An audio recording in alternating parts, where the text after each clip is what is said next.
হরে কৃষ্ণা। এটা হচ্ছে ডুমুরিয়া থানা, খড়িয়া গ্রাম। নামটি সম্ভবত সন্তোষ। তিনি কোনো ভাস্কর নয়, তবে তিনি নববৃন্দাবনের রূপ দান করেছেন এখানে। তেনার কাছে জিজ্ঞাসা করেছিলাম আমি যে এগুলো আপনি তৈরি করলেন কিভাবে।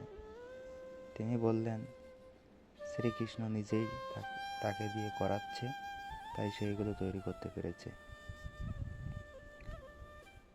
এবং সে এই প্রতিমাগুলো, নববৃন্দাবনের যে ভাস্কর্যগুলো তৈরি হয়েছে, নিজে হাতে তৈরি করেছে।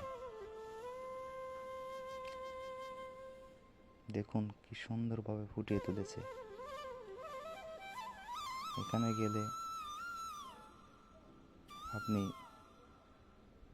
ভাববেন যে আপনি বৃন্দাবনে এসেছেন, কারণ সবাই তো আর বৃন্দাবনে যেতে পারি না। তো আমাদের খুলনা জেলাতেই ডুমুরিয়া থানা খড়িয়া গ্রামে নববৃন্দাবনটি দর্শন করবেন, নিজের মনটা ভালো লাগবে। হরে কৃষ্ণ।